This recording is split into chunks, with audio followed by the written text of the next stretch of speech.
Your performance dashboard is not neutral, it's courting you. If you let that courting continue, your attention, decisions, and team culture will bend to the algorithm's will.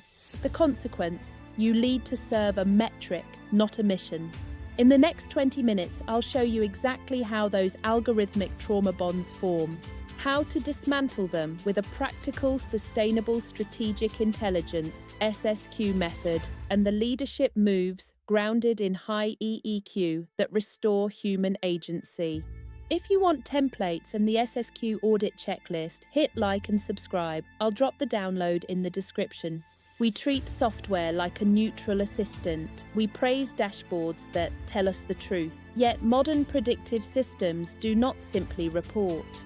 They actively shape behavior by delivering variable rewards, nudges, and priority signals designed to maximize engagement, throughput, or retention. Over time, that shaping becomes a relationship, a one-sided, asymmetrical relationship, where the algorithm learns what keeps you checking, optimizing, and sacrificing your time for incremental gains.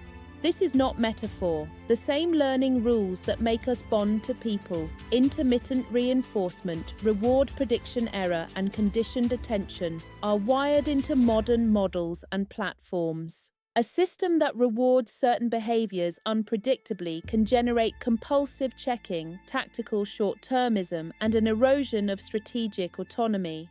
We call that pattern an algorithmic attachment, and when it mimics dynamics of trauma bonds, the organizational cost is severe: burnout, loss of strategic clarity, and governance drift.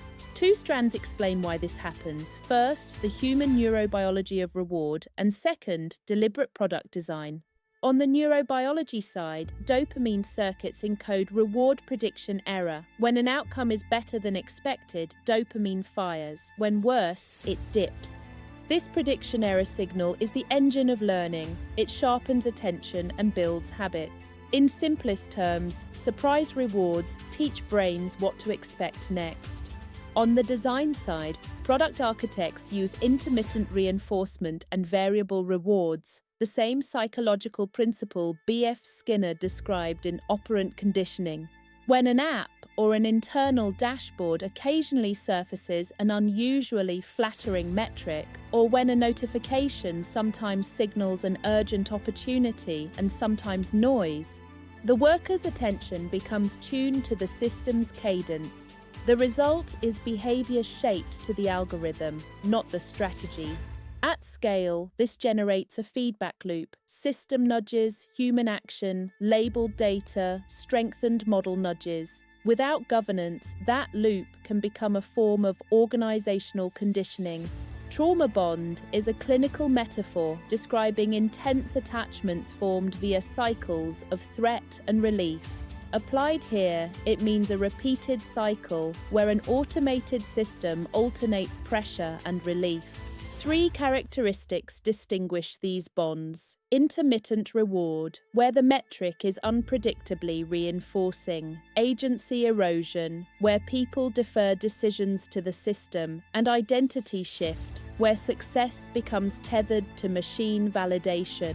Shoshana Zuboff's analysis of the engagement economy shows how data businesses design for behavioral surplus. The same principles can be internalized inside organizations if we do not audit them.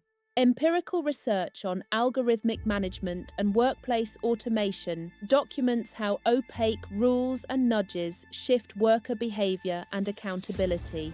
This is where we must draw the line.